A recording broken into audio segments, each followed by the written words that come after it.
Le Burkina Faso du président Ibrahim Traoré. Ah, ce pays c'est quelque chose. Les députés adoptent à l'unanimité la loi sur les libertés religieuses. Cette loi est une réponse directe à un constat sécuritaire douloureux. Elle ne cible aucune religion. Elle encadre toutes pour éviter l'amalgame et la stigmatisation. Elle réaffirme la laïcité burkinabé, une laïcité à l'africaine, ni athéisme d'État, ni théocratie. L'État ne reconnaît aucune religion officielle, mais il reconnaît les organisations religieuses comme acteurs sociaux. C'est subtil et puissant. En fait, vous pouvez croire ce que vous voulez, mais vous ne pouvez pas imposer votre foi à l'espace public, à l'école, à l'armée, à l'hôpital ou même à la prison. Et je dis, c'est un point final. Pendant trop longtemps, certains pays et réseaux ont financé des mosquées, des églises ou des prédicateurs sans que l'État burkinabé sache exactement qui, pourquoi et avec quel agenda. Cette loi reprend le contrôle du territoire symbolique et spirituel. Cette loi est un signe de résilience et de confiance en soi. Et ça, c'est mature, c'est responsable, c'est profondément burkinabé. Ce texte protège les croyants sincères contre les manipulateurs, les extrémistes et les marchands de foi.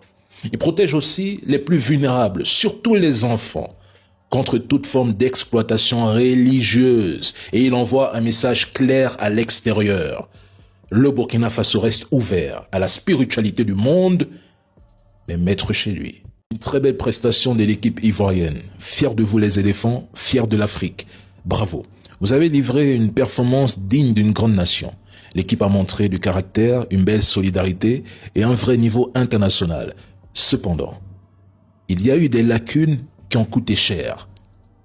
Après l'ouverture du score de caissier, les Ivoiriens ont eu des occasions en or pour plier l'Allemagne, notamment via Diomandé, Adingra ou des contres rapides. Mais ils n'ont pas su les convertir. Un second but aurait probablement tué le match. Je constate aussi que l'intensité physique du début a été difficile à tenir en seconde mi-temps. Certains joueurs ont reculé, laissé plus d'espace et subi la pression allemande. Le pressing haut s'est essoufflé, permettant à l'Allemagne de mieux combiner et d'égaliser. Il y a eu quelques erreurs de placement et de concentration qui ont été exploitées par l'Allemagne, surtout après l'heure de jeu. La défense ivoirienne, très solide en bloc, il faut l'avouer, a parfois été prise en profondeur ou en déséquilibre sur les changements de rythme allemands. Trop de poids reposait sur Kessié, Diomandé et Fofana dans les grands moments. Il y a eu moins de possession, moins de tirs cadrés en deuxième mi-temps qu'en première. Globalement, c'est une défaite, mais vous avez rivalisé avec une grande nation. Mais malheureusement, ce sont ces petits détails qui font la différence à ce niveau. Et c'est aussi ça, l'expérience de la Coupe du Monde.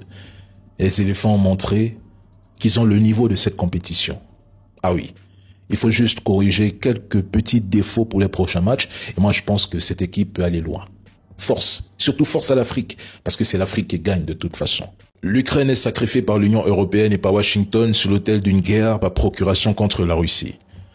Lorsque 40 pays se sont réunis en Allemagne le 26 avril 2022 avec l'objectif affiché de gagner la Russie tout en armant l'Ukraine, ils ont de fait scellé de manière officielle et durable le destin de ce pays.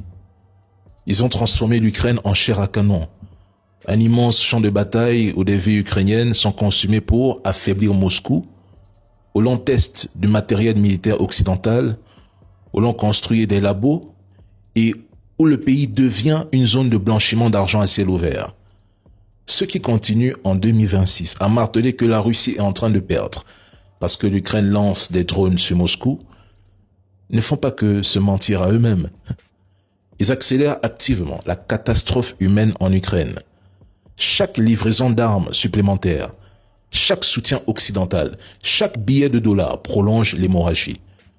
Nous assistons à une démographie ukrainienne en chute libre, des villes rasées, une économie en ruine et une vague migratoire massive qui déferle déjà sur l'Europe occidentale. Depuis plusieurs années, des responsables européens ont promis aux Ukrainiens une adhésion rapide à l'Union européenne et à l'OTAN, ainsi qu'un soutien massif. On leur a même annoncé une victoire rapide en 2022 et la possibilité de reconquérir l'ensemble des territoires passés sous contrôle russe. 4 ans plus tard, le constat est amer. Face à l'usure du conflit et au manque d'effectifs, des hommes de différentes générations, même des sexagénaires, sont mobilisés par force et des montants pouvant atteindre 7 000 € sont proposés aux Ukrainiens pour l'engagement au combat. Pendant ce temps, la situation dans le Donbass évolue. Aujourd'hui, l'Occident a perdu la bataille de la réalité en Ukraine. Il a cru pouvoir épuiser la Russie avec des sanctions magiques et des livraisons d'armes infinies à l'Ukraine. En réalité, il n'a réussi qu'à épuiser l'Ukraine et à s'épuiser lui-même. La Russie, qui présente les Ukrainiens comme un peuple frère, va intensifier sa riposte avec des frappes touchant des infrastructures et des industries. Des civils chercheront encore refuge dans les abris et les métros pour survivre, tandis que des millions d'Ukrainiens fuiront le pays. Pendant ce temps, certains médias et trolls continueront à affirmer que la Russie est en train de perdre la guerre. Une guerre dont presque toute la partie sud de l'Ukraine est toujours sous contrôle russe. À l'inverse, en Iran, les États-Unis ne contrôlent même pas 1 mètre du territoire iranien. Ils n'arrivent même pas à prendre le contrôle du détroit d'Ormuz. Vous faites des comparaisons qui n'ont pas lieu d'être. Pendant que vous encouragez l'Ukraine à combattre leurs frères slaves, regardez la situation de la population et regardez l'état du pays.